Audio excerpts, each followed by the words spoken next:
Un père avait 2 fils. Le premier réfléchi et éveillé, habile en toutes circonstances. Le second, en revanche, aussi emprunté que rétif à toute éducation. Ceux qui le rencontraient ne manquaient jamais de s'exclamer « Pauvre homme, avec ce fils-là, il n'a pas fini d'en voir !» Quand il y avait quelque tâche à accomplir, c'était toujours le plus âgé qu'on appelait. Sauf s'il fallait passer, la nuit ou même le soir, par un cimetière ou quelque autre lieu effrayant, car l'aîné refusait et disait « Ah non, par exemple, rien que d'en parler, j'en ai des frissons. » Et quand, à la veillée, on racontait des histoires à faire peur et que tous s'exclamaient « Ça me fait frissonner !» Le plus jeune restait assis dans son coin, écoutant de toutes ses oreilles, et comprenait mal ce qu'il disait. « Ils disent toujours, ça me fait frissonner, je connais pas ça. Alors encore une chose à laquelle je ne comprends rien. » Un jour arriva où le père dit « Écoute un peu, toi, dans ton coin. Tu deviens grand et fort, il est temps que tu apprennes à gagner ton pain. Tu vois comme ton frère se donne du mal, alors qu'avec toi, c'est peine perdue. On n'arrive jamais à rien tirer de toi. » « Père, répondit le garçon, j'apprendrai avec plaisir, et si c'était possible, je voudrais savoir frissonner. Parce que j'ignore même ce que ça veut dire. » L'aîné pensa « Seigneur, quel abruti, on n'en tirera jamais rien. » « Tu apprendras bien un jour à frissonner, fais-moi confiance. Mais ce n'est pas comme ça que tu gagneras ton pain. » répondit le père. Peu de temps après, le curé vint rendre visite à la famille. Le père lui conta sa peine et lui expliqua combien son fils lui causait de soucis. Pensez donc, quand je lui ai demandé comment il ferait pour gagner son pain, il a dit qu'il voulait apprendre à frissonner. « Si ce n'est que ça, je lui apprendrai, confie-le-moi. » répondit le curé. Le père pensa « Au moins, ça va le dégourdir un peu. » Le curé prit donc le jeune homme avec lui et l'amena chez lui. Il devait sonner les cloches. Au bout de quelques nuits, le curé vint secouer le jeune homme. « Lève-toi et monte sonner les cloches. » Il songeait. « Je vais t'apprendre à frissonner, mon gaillard. » Et le curé quitta discrètement la maison pour attendre que son jeune aide soit arrivé en haut du clocher et s'apprête à saisir les cordes. « Qui va là ?» cria le garçon en voyant une forme blanche gravir l'escalier. Mais l'apparition ne répondait pas ni ne bougeait. « Réponds, ou bien décampe, t'as rien à faire ici. » Le curé, lui, ne remuait pas d'un cil. Il voulait savoir comment le jeune homme réagirait devant un fantôme. « Que viens-tu faire ici ? Parle, si tu es honnête homme. Sinon, je te jette en bas de l'escalier. » Le curé pensait « Il n'en fera rien. » et il attendait sans bouger, comme s'il était une de ces statues de pierre qui ornent son église. Le garçon l'avertit alors, pour la 3e fois. « Que viens-tu faire ici ? Parle !» Puis il prit son élan et le précipita dans l'escalier. La chute fut retentissante et le pauvre fantôme se retrouva allongé au pied des marches alors que le garçon faisait sonner les cloches. Une fois sa tâche accomplie, le garçon rentra au presbytère, se coucha sans souffler mot et s'endormit calmement. Mais au bout d'1 ou 2 heures, la bonne du curé, poussant de grands cris perçants, se rendit auprès du père. « Votre garçon a fait des malheurs. Il a jeté mon pauvre maître au bas de l'escalier du clocher, où il s'est rompu le cou. Cette nuit, comme je ne voyais pas revenir monsieur le curé, je suis allé trouver le garçon, et j'y ai demandé s'il avait pas vu mon maître. Il est monté avant toi au clocher, j'ai dit. Non, qu'il me dit, je sais pas. Mais il y avait quelqu'un de bizarre dans l'escalier, et comme il ne répondait pas à mes questions, il ne voulait pas partir. Je l'ai jeté au bas du clocher. Allez-y, vous verrez bien si c'était monsieur le curé. Je cours, et qu'est-ce que je vois? Monsieur le curé, par terre, au pied de l'escalier, qui bougeait plus. Le père se tordit les mains, il alla chercher son fils et lui demanda « Qu'est-ce que c'est que ces façons de mécréants? Ce n'est pas possible. C'est le diable qui te les a inspirés. » Écoutez, père, je comprends rien.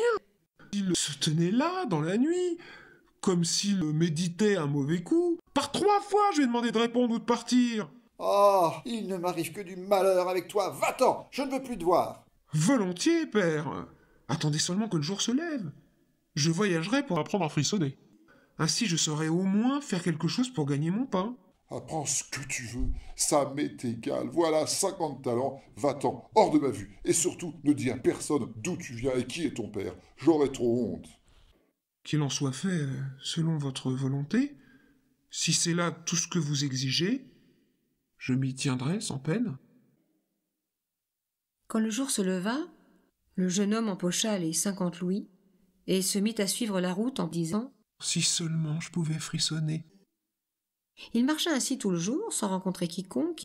Puis, alors que la nuit commençait à tomber, un homme qui avançait devant lui l'entendit. Le vieux lui montre un endroit un peu plus loin où se dressent des gibets. Tu vois cet arbre? Il y a 7 bons hommes qui se sont mariés là-bas avec la fille du cordier et qui prennent des leçons de vol. Assieds-toi en dessous et attends que la nuit tombe. Tu sauras ce que c'est que de frissonner. Si l'affaire n'a rien de plus difficile, c'est comme si c'était fait. Écoute, pour te remercier, si j'apprends aussi vite à frissonner, je te donne mes 50 louis. Tu n'as qu'à revenir ici demain matin. Le jeune homme s'installa donc sous la potence et attendit que vint la nuit noire. Puis, comme il commençait à faire froid, il alluma un feu. Mais, à minuit, le vent était devenu si glacial que malgré les flammes, il parvenait à peine à se réchauffer. Au-dessus de lui, les pendus s'entrechoquaient. Moi ici, près du feu, je gèle, mais eux, là-haut, comme ils doivent avoir froid. Il décida donc de prendre une échelle posée à côté du gibet et de décrocher les pendus les uns après les autres. Il attisa le feu, souffla sur les braises et disposa les 7 pendus tout autour pour les réchauffer. Cependant, comme ils ne bougeaient pas et laissaient les flammes lécher leurs vêtements, le garçon dit « Attention à vos habits, il commence à fumer. J'ai bien envie de vous remettre là-haut, moi, sinon. » Mais rien n'y faisait. Les morts ne répondaient pas et laissaient brûler leurs loques. Le garçon finit par se mettre tout à fait en colère. « Puisque vous ne faites pas attention, je n'y plus rien. J'ai pas envie de flamber avec vous. » Il les raccrocha au gibet et se recoucha près du feu pour s'endormir. Le lendemain matin, le vieux vint réclamer ses 50 louis. Alors, ça y est? Tu sais ce que c'est que de frissonner maintenant? Non. Répondit le garçon. D'où le saurais-je? Ceux qui sont là-haut n'ont pas ouvert la bouche, et ils sont si bêtes qu'ils ont laissé brûler les quelques habits qu'ils portent encore sur le dos. Le vieillard comprit qu'il n'obtiendrait pas les 50 louis et il partit en bougonnant. Jamais de ma vie, j'ai rencontré quelqu'un de pareil. Le jeune garçon reprit alors la route et avança devant lui en répétant sans arrêt. Si seulement je savais frissonner. Un cocher qui avançait derrière lui l'entendit et cria. Qui es-tu? Je sais pas. Répondit le garçon. Le cocher reprit. D'où viens-tu? Je l'ignore. Qui est ton père? J'ai pas le droit de le dire. Dis-moi au moins ce que tu marmonnes sans arrêt dans ta barbe. Eh bien, je voudrais frissonner. Mais personne peut me dire comment j'y arriverai. Allons, cesse de dire des bêtises et viens avec moi. Je vais te conduire un bout de chemin. Le garçon sauta sur la voiture et accompagna le cocher jusqu'à une auberge où les 2 compagnons devaient passer la nuit. À peine entré dans la salle à manger, le garçon répétait sans arrêt. Si seulement je savais frissonner. Après avoir bien ri, l'aubergiste dit. Si tu en as vraiment envie, il y a ici de quoi te satisfaire. Sa femme cria. Tais-toi donc! Plus d'un gaillard hardi a déjà perdu la vie dans cette affaire. Ce serait vraiment désolant pour ses jolis yeux s'il ne devait plus jamais voir la lumière du jour. Même s'il fallait mourir pour ça, je veux apprendre à frissonner. Et il ne laissa à l'aubergiste ni trêve, ni repos jusqu'à ce qu'il lui expliquât ce qu'il voulait dire. Il y a un château hanté pas loin d'ici. Il y a de quoi frissonner là-bas autant qu'on veut, pour peu qu'on veuille bien y passer 3 nuits. Le roi a promis sa fille en mariage à celui qui oserait tenter l'expérience. Et c'est la plus belle femme qu'on puisse voir sous le ciel. En plus, il y a là-bas des trésors considérables, gardés par de beaux esprits. Une fois les trésors récupérés, il y a de quoi devenir riche pour le restant de ses jours. Seulement, bien des gens ont tenté déjà de pénétrer à l'intérieur du château, mais aucun n'en est jamais sorti.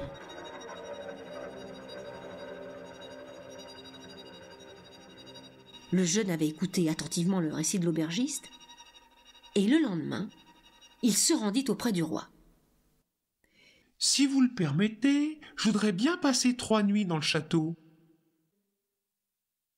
Le roi l'examina un instant et, comme le jeune homme lui plaisait, il répondit « Tu peux me demander 3 choses que tu pourras emporter avec toi au château. Mais aucune d'elles ne doit être vivante. » Le garçon demanda du feu, un établi avec son tabouret et un grand couteau. Le jour même, le roi fit porter les 3 choses au château. Puis, à la tombée de la nuit, il y conduisit le jeune homme en lui souhaitant bonne chance. Le garçon alluma un grand feu dans la plus grande chambre du palais, installa le tabouret avec le couteau tout à côté et s'assit devant l'établi. « Ah, si seulement je pouvais apprendre à frissonner. Mais c'est pas encore ici que je trouverai mon bonheur. » Vers minuit, il se mit à ranimer son feu. Mais comme il soufflait dessus, une voix retentit tout à coup dans un coin de la chambre. « Comme nous avons froid !» « Vous soyez pas idiot, pourquoi hurler ainsi? Si vous avez froid, venez par ici, asseyez-vous près des flammes et réchauffez-vous. » À peine avait-il prononcé ces paroles que 2 énormes chats noirs, aux yeux brillants, sautèrent vers lui d'un bond formidable. Ils s'installèrent à ses côtés, en le regardant silencieusement d'un air farouche. Le plus gros des matous proposa. « Si nous jouions aux cartes, camarades ?» « Volontiers. » répondit le garçon. « Mais montrez-moi d'abord vos pattes. Il m'a semblé voir qu'elles étaient fort longues. » Et il prit chacun des matous par la peau du dos et les posa sur son étau. « Oh là, que vos ongles sont longs! Attendez, il faut d'abord que je vous les coupe. » Et il lima les griffes des chats qui s'enfuirent en hurlant dès qu'il les lâcha. Puis il les frappa et les jeta dans l'étang. Mais à peine s'en était-il ainsi débarrassé que de tous les coins et recoins sortirent des chats et des chiens noirs, tirant des chaînes rougies au feu. Ils criaient affreusement, dispersaient les brandons du foyer, piétinaient le feu. Tranquillement, il les regarda faire. Puis, quand il en eut assez, il prit son couteau et se mit à crier. « Déguerpissez, canaille !» Et se mit à les frapper de toutes ses forces. Une partie des assaillants s'enfuit, l'autre fut tué et jeté dans l'étang. Puis le garçon revint près du feu, le ranima en soufflant sur les braises et se réchauffa. Bientôt, il sentit ses yeux se fermer et eut envie de dormir. Il regarda autour de lui un long moment, avant de voir un grand lit dans un coin. « Voilà ce qu'il me faut. » pensa-t-il. Et il se coucha sur une épaisse couverture. Comme il allait s'endormir, le lit commença à se déplacer dans tout le château. « Très bien, amusons-nous. Plus vite !» Le lit se mit à parcourir le palais comme si une demi-douzaine de chevaux le conduisaient, traversant les chambres à toute vitesse, montant et descendant les escaliers. Mais tout à coup, le lit cabra et se retourna. Le jeune homme se retrouva à terre, couvert par une montagne d'oreillers et de draps lourds et épais. Il gigota, puis il réussit à sortir à l'air libre. « Que ceux qui veulent se promener, se promènent. Moi, je vais me reposer. » Et il se rapprocha du feu auprès duquel il dormit jusqu'au matin. Le lendemain, le roi s'en vint au château. Quand il aperçut le garçon étendu sur le sol, il pensa que les fantômes l'avaient tué. Il murmura « Quel dommage! Un si beau jeune homme! » Le garçon l'entendit, se leva doucement et se mit à parler. « N'ayez pas peur, je suis encore en un seul morceau. » Le roi s'étonna bien, puis il se réjouit de revoir le jeune homme vivant, et il lui demanda comment sa nuit s'était passée. « Très bien. Mais je ne pense pas qu'ici quelqu'un pourra m'apprendre à frissonner. Pour sa deuxième nuit, le garçon revint s'installer dans la grande salle du château, répétant sans arrêt « Si seulement je savais frissonner !» Vers minuit, il entendit des bruits étranges. D'abord doucement, puis de plus en plus fort, des grands cris perçants emplissaient la chambre. Soudain, la moitié d'un homme tomba de la cheminée. Oh là, il te manque une moitié. Tu peux pas rester ainsi. Le vacarme reprit. On tempêtait, on criait. Et la seconde moitié tomba à son tour de la cheminée. Ah bah voilà la deuxième partie. Attends, je vais d'abord ranimer le feu. Quand il l'eut fait, il regarda à nouveau autour de lui. Les deux moitiés s'étaient assemblées et un gaillard d'affreuse mine s'était assis à la place qu'occupait le jeune homme quelques instants auparavant. Attends un instant, tu peux pas t'asseoir ici, cet établi m'appartient. Le nouvel arrivé voulait l'empêcher de retourner à sa place, mais le garçon refusait de s'en laisser compter. Il sauta à pieds joints sur son tabouret et repoussa le fantôme dans la cheminée. De nombreux autres hommes se mirent à dégringoler les uns après les autres, comme s'il en pleuvait. Et les spectres avaient apporté 9 tibias et 2 têtes de mort, avec lesquelles ils jouaient aux quilles. Le garçon les regarda un instant, puis il les appela. « Dites, pourrais-je jouer, moi aussi ?» Oui, si tu as de l'argent. J'en ai bien assez, mais vos boules ne sont pas rondes. Il prit les têtes de mort, s'installa à son établi et en fit des vraies boules. Elles rouleront bien mieux ainsi. Allons-y maintenant. Ha, nous allons rire.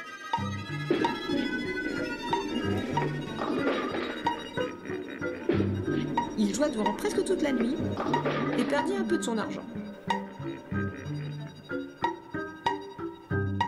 Au matin, le roi vint au renseignement. Alors, que t'est-il arrivé cette fois-ci? J'ai joué au quilles et j'ai perdu quelques deniers. Tu n'as pas frissonné? Je me suis plutôt amusé. Si seulement j'avais pu apprendre à avoir peur, ma joie serait complète.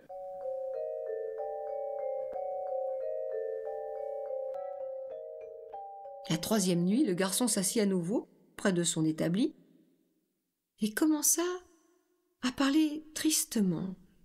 Si seulement je pouvais frissonner. Soudain, 6 hommes entrèrent dans la pièce, un cercueil sur l'épaule.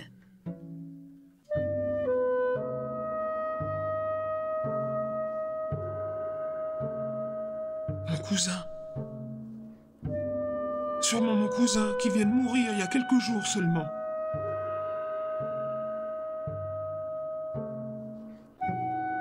Aussitôt, il fit signe au cercueil et s'écria « Viens, petit cousin, viens !»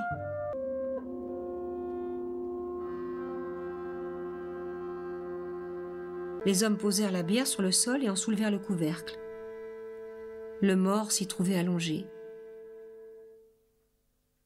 Le garçon lui toucha le visage. Il était froid comme de la glace. « Attends, je vais te réchauffer un peu. » Il courut près du feu, s'y réchauffa la main et la posa sur la figure du cadavre. En vain, le corps restait froid. Le jeune homme le sortit alors du cercueil, s'assit près du feu et l'installa sur ses genoux en lui frictionnant les bras pour rétablir la circulation du sang. Comme cela non plus ne servait à rien, il songea tout à coup qu'il suffit parfois de se coucher à 2 dans un lit pour avoir chaud. Il porta le cadavre sur sa paillasse, le recouvrit et s'allongea à ses côtés. Au bout d'1 ou 2 heures, le mort se réchauffa et commença à bouger. « Tu vois, mon petit cousin, ne t'ai-je pas bien réanimé ?» Mais le mort s'écarta en criant « Maintenant, je vais t'étrangler. » Comment? Dit le garçon. C'est ainsi que tu me remercies? Retourne donc dans ton cercueil! Il le jeta dans la bière, puis referma le couvercle. Alors les 6 hommes l'emportèrent.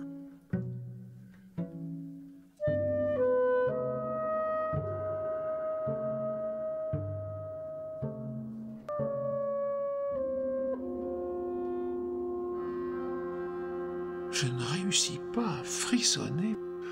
Ce n'est décidément pas ici que je l'apprendrai. À ce moment, entra un géant à l'aspect épouvantable. Il portait une longue barbe blanche, Espèce d'avorton, lui dit le vieillard.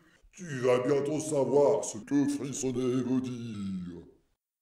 Parce que tu vas mourir. Pas si vite. Répondit le garçon.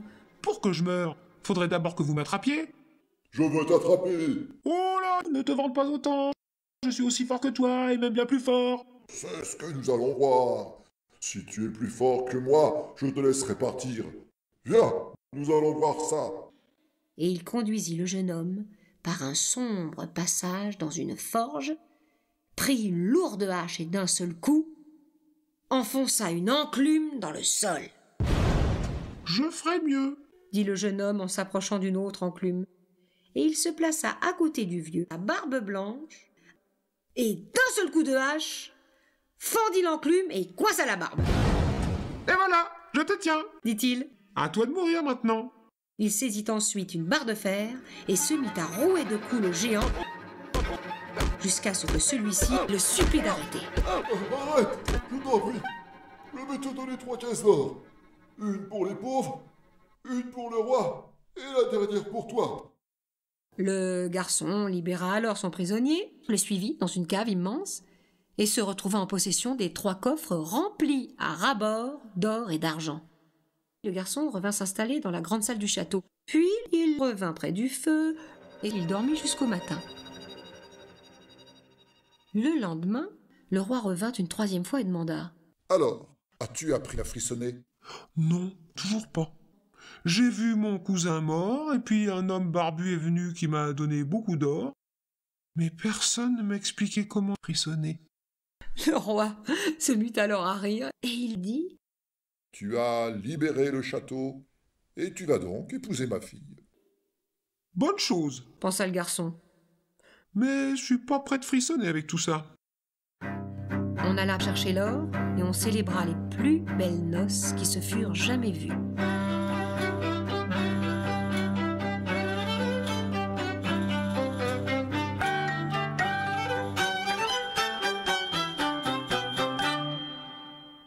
Malgré ce beau mariage, le jeune roi semblait inconsolable. Si seulement je pouvais frissonner. Répétait-il à toute heure du jour ou de la nuit. La reine finit par en être contrariée et s'en confia à sa femme de chambre. Celle-ci ne manquait pas d'intelligence. Vous allez voir comme je vais l'aider à frissonner, moi. Elle se rendit sur les bords du ruisseau qui coulait dans le jardin et se fit donner un plein seau de goujon. La reine attendit ensuite la nuit, afin que le jeune roi dorme profondément, retira doucement les couvertures, puis versa brusquement sur lui l'eau et les goujons. Les poissons se mirent alors à frétiller autour du jeune homme qui s'éveilla en criant: Ah, comme je tremble! Chère femme! Ah, maintenant, je sais ce que c'est que de frissonner.